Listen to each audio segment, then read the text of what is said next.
que nos puxa para baixo? O país está assim, e a gente começa a dar crédito, porque todo mundo está falando a mesma coisa. Aqueles 10, diz as Escrituras, que eles contaminaram o povo, inflamaram o coração do povo e derreteram o coração do povo para não entrar, e todos começaram a murmurar. Incredulidade também vem por ouvir. Eles deram ouvidos a um relatório negativo. Eu já vi muitas vezes uma comunidade ser destruída por relatórios de pessoas negativas. Já vi famílias serem destruídas por relatórios de pessoas negativas, que têm o seu olhar fixo não nas promessas de Deus, mas nas circunstâncias. E aí, o que me chama a atenção é que Caleb e Josué, peraí, Deus disse para nós que esta terra será nossa, Ele prometeu para nós, é uma promessa de Deus. E Josué e Caleb estão tentando ganhar um dia, né? Estão tentando reverter a situação, está tentando de alguma maneira, e eles citam um texto tremendo em Números 14. Eles dizem assim: olha, é verdade, são gigantes, são fortalezas, estão no monte. E ele vira para o povo e diz: e daí? Sabe o que Deus diz? Aí ele fala assim, que eles é que devem estar em desespero, porque esse Números 14, 9 diz assim: retirou-se deles o amparo, o Senhor é a nossa segurança, o Senhor é conosco e nos dará como pão para comer. Sabe o que ele diz? Eles é que tem que estar preocupados, que o Senhor tirou o amparo deles, o Senhor deu ele para nós. Eles que precisam estar com medo. Só os dois, de uma geração inteira. E eu fico pensando, irmãos, que eram milhares e milhares de pessoas, só 2 entraram, só 2 conseguiram enxergar, ter olhos de fé. E esses 2 ainda foram tão prejudicados que eles tiveram que ficar 40 anos com aqueles incrédulos até o último morrer. Mas eles continuaram mais de 40 anos com os olhos de... porque eles não se detiveram em olhar as circunstâncias. E o olhar deles não foi um olhar de incredulidade, porque as circunstâncias tiram e minam o nosso vigor, a nossa fé, o nosso ânimo. As circunstâncias têm o poder de fazer isso, mas as promessas de Deus, elas nos mudam e nos fortalecem. E eles então, para mim, são uma inspiração, porque de alguma forma, irmãos, eles ficaram e permaneceram crendo naquilo que o Senhor prometeu para eles. Como a fé opera? Isso é importante. 2 Reis, você pode ler lá e depois conferir, capítulo 6, mas o verso 15 e 16, depois você confere lá. O que está acontecendo? O povo de Samaria, o povo da Síria, o povo da Síria está querendo invadir Israel. Cada vez que eles juntam o exército para tentar entrar em Israel, o profeta Eliseu tem uma revelação, uma visão de por onde eles vão. Ele chega para o rei e diz: eles vão entrar por aqui. Aí eles são pegos de surpresa. Aí eles tentam por outro lado, e o profeta Eliseu tem outra revelação, chega para o rei e fala: eles vão entrar por lá. O rei da Síria diz assim: quem é o dedo duro? Quem é o X9? Quem é esse fulano que está falando para o rei o que nós vamos fazer? Tem um traíra no meio. Aí os soldados viram para ele e dizem: rei, não tem nenhum dedo duro, nenhum X9. O que tem é o profeta chamado Eliseu lá, que tem visão de Deus. E toda vez que você tenta alguma coisa, ele vê antes, porque Deus fala com ele. Aí o que o rei fala? Resolver o problema, vamos matar o profeta. Junta todo o exército e vai para Israel e acampa do lado, ao redor de quem? De quem?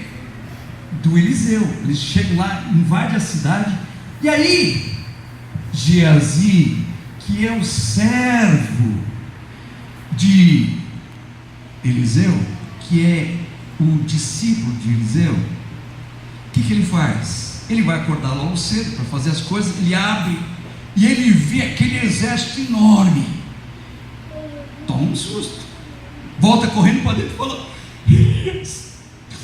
estou tão frito, porque agora o exército todo da Síria te cercou.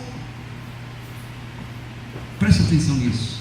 Eliseu vira para Geazi e diz assim: Geazi, mais é o que estão conosco do que os que estão com ele. Geazi olha aquele exército, olha ele e Eliseu, só dois, faz uma conta: 2 exército 2. Ele fala assim: Eliseu, a conta não está batendo. Como assim? Nós temos mais do que eles. Como assim? A conta não bate, porque nós somos 2, eles são milhares. Não está batendo essa conta. Aí o profeta: oh Senhor, tem misericórdia, abra os olhos dele para que ele veja. O que acontece? Deus abre os olhos do profeta, do Geazi, e ele vê que há carruagens de fogo e anjos, milhares deles. Sabe, irmãos, nós precisamos orar para que Deus abra os nossos olhos espirituais, porque nós vivemos muito no natural. Nós somos seres espirituais, nós vivemos em 2 mundos, irmãos. Nós temos um mundo natural, mas temos também um mundo espiritual. A Bíblia mostra isso em vários lugares, em vários momentos. Por exemplo, abra aí Hebreus 11:3. Diz assim, eu vou esperar você abrir lá para a gente ler juntos. Pela fé entendemos, acharam? Que não achou, diz misericórdia. Eu espero. Pela fé entendemos que os mundos, não é isso que está aí? Foram criados pela palavra de Deus, e que aquilo que pode ser visto foi produzido a partir daquilo que não se vê. Algumas versões traz que o universo foi criado, não é isso? Deixa eu explicar. A palavra original no grego não é cosmos. Cosmos é o universo criado. A palavra original no grego, você pode pesquisar isso, é aions. Aion quer dizer dimensões, mundos. Porque, irmãos, quando ele diz que isto que nós vemos foi criado a partir do que nós não vemos, ele está dizendo assim: tudo que é natural, isso aqui é natural, foi criado de algo que é espiritual, que não se vê. O primeiro mundo a existir não é o mundo natural das coisas, é o mundo que Deus vive. Deus é espírito, e importa que os seus adoradores o adorem em espírito e em verdade, porque existem 2 mundos, irmãos: espiritual e natural. Aquele moço Geazi, olhando, viu o exército. Ele não conseguia entender que havia um outro exército maior do que aquele natural. Irmãos, nós vivemos nesses 2 mundos, e porque Deus não criou só o mundo natural, mas criou também o mundo espiritual, e porque vivemos nesses 2 mundos, muitas das vezes nosso olhar, nosso foco está mais para o natural. Nós não fixamos nosso olhar de fé, porque o mundo é espiritual. Aí até brinquei no domingo à noite com os jovens, porque para os jovens existem dimensões, e o portal é que nos faz partir, né? Você vê esses filmes assim, tem um portal, não é assim? Nós também, irmãos, como é que nós trazemos à existência as coisas que não se veem, para que elas passem a se materializar? Eu gosto de uma versão na Bíblia que diz, Hebreus, assim, que a fé é a materialização das coisas que não se veem. É que você traz à existência o que está no mundo espiritual para o mundo natural. Como que eu trago as coisas que estão lá na questão espiritual, que Deus nos prometeu, para se tornar realidade? O portal é a fé, é o olhar com fé. Sem fé é impossível agradar a Deus. Sem fé não há coisa alguma que vamos receber. Por isso nós precisamos ter um olhar de fé, irmão. irmãos, para as circunstâncias, para as coisas. Porque, na verdade, irmãos, todas as vezes que nós fixamos o nosso olhar nas circunstâncias, nós desanimamos. Eu não sei você, eu sou um ser humano como você, eu tenho também essa estrutura emocional. Todas as vezes que eu paro para olhar as circunstâncias, nenhuma vez eu fui fortalecido por elas. Todas as vezes eu fiquei abatido.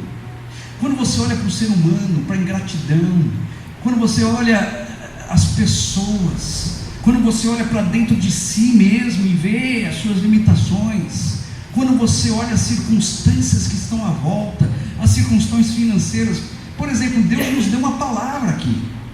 Ele diz que este ano será um ano de renovo, um ano que, ainda, como ele disse, ainda que a árvore morra, que a sua raiz seque, ainda que ela esteja jogada no pó, ainda assim vai brotar ao cheiro das águas. Isso é uma promessa, isso é uma palavra que Deus deu, e eu estou enxergando e vendo que Deus está fazendo assim, vai fazer assim, mas sem negar as circunstâncias. Hoje, financeiramente, se nós não melhorarmos, nós fechamos em 2 meses. É o natural, porque há muita coisa que ficou para trás, salários, aluguel, um monte de coisa, e ainda queremos fazer a reforma dos juniores, queremos comprar um negócio aqui, e você fala assim: pastor, o senhor está doido? Se eu for olhar para as circunstâncias, eu não levanto da cama. Eu não levanto da cama, porque são tantos problemas, tantas dificuldades, tantas pessoas, tanta ingratidão, 25 anos, tantas coisas que a gente vê, que se eu for me deter e olhar para as circunstâncias, eu não me levanto nem mais, porque as circunstâncias, elas nos desanimam, elas nos abatem. Então todas as vezes que eu olho para ela, é assim que eu fico. Mas todas as vezes que eu olho para a palavra de Deus, e eu levanto pela manhã e pego a palavra e Deus fala, é um negócio diferente, porque é como se entrasse um fogo, ela te renova, ela te fortalece, você fica forte, você come prego, gospe fogo, porque a palavra tem esse poder de te mostrar algo que vai além das circunstâncias. Por isso eu consigo entender Paulo quando diz: nós não desanimamos, porque os nossos olhos não estão fixados nas coisas que são temporais, nas circunstâncias, mas os nossos olhos estão postos, colocados naquele que pode cumprir o que prometeu, e a sua palavra é absoluta, é a verdade, e ela é poderosa. É ali que nós temos que olhar e fixar os nossos olhos, nas promessas de Deus.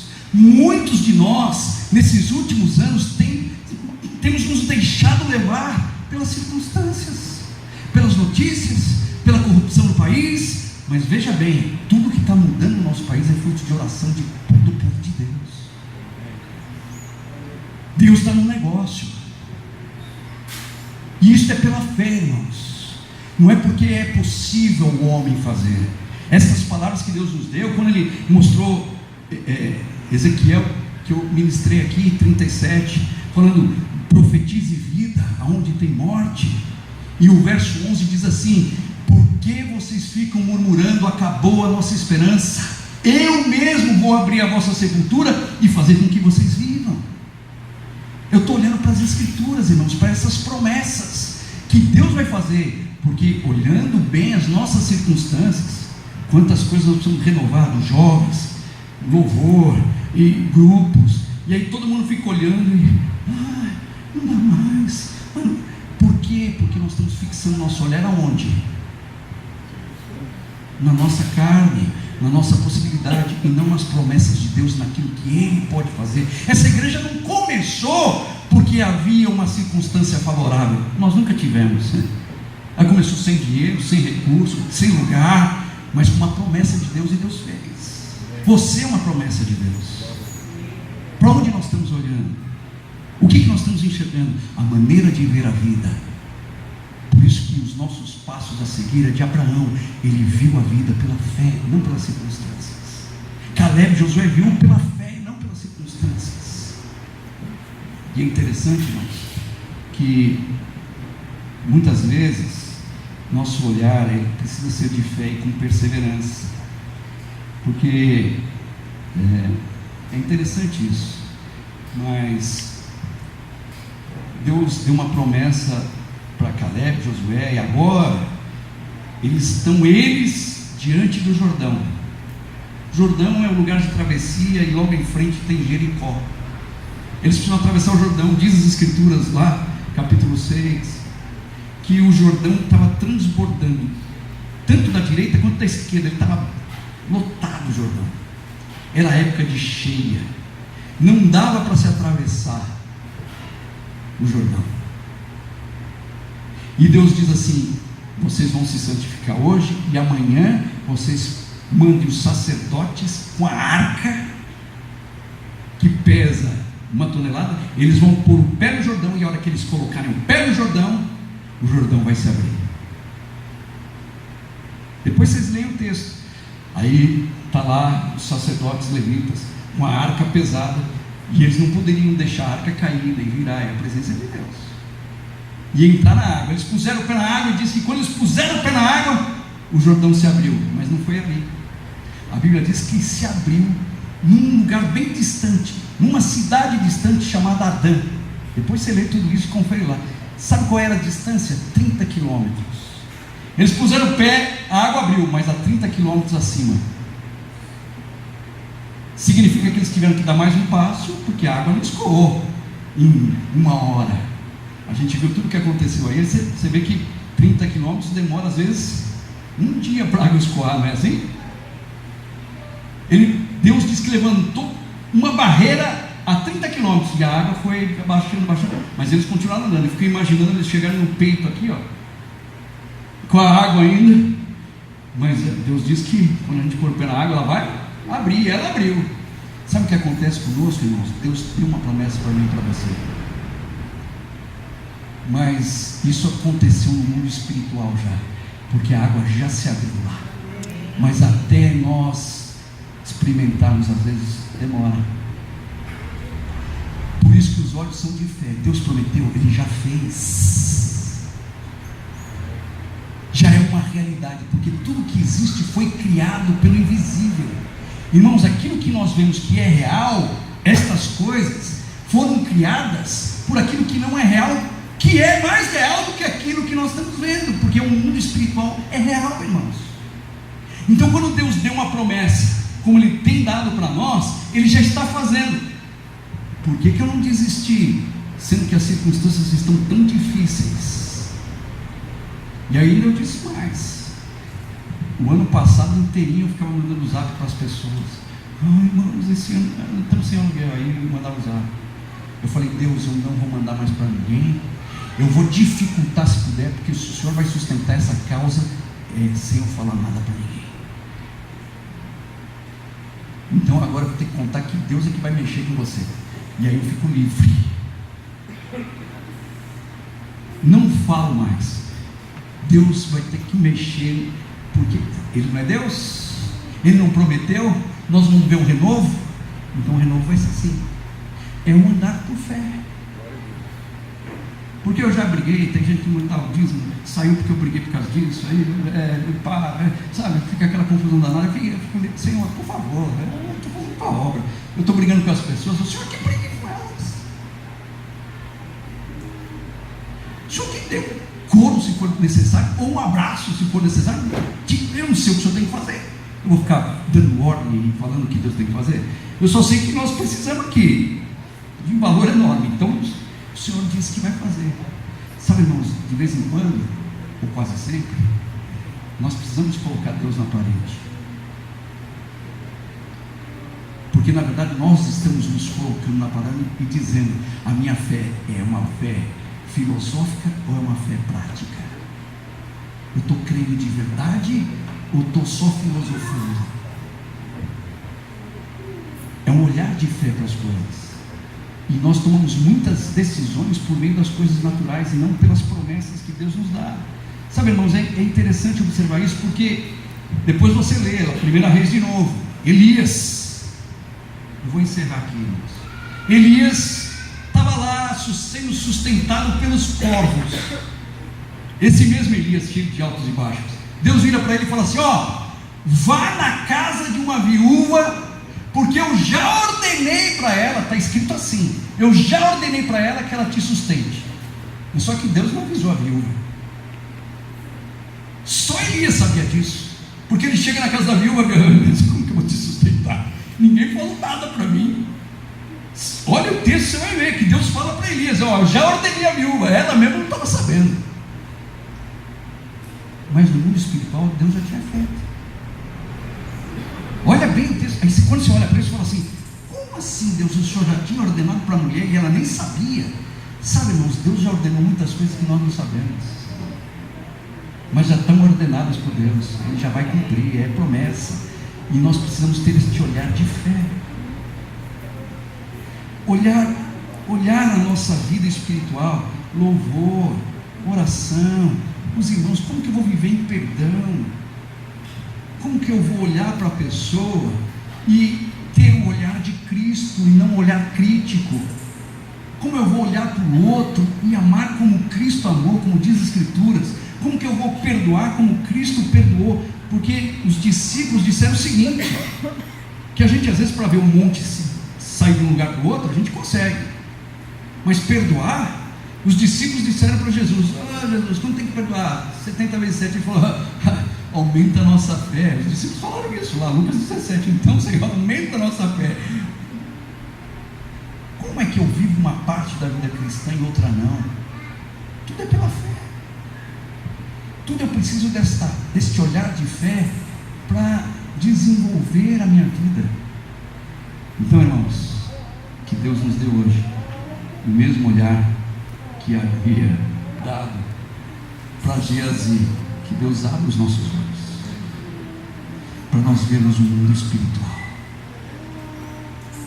para nós vermos o que Deus é poderoso ainda de fazer: salvação, cura, transformação, bênção.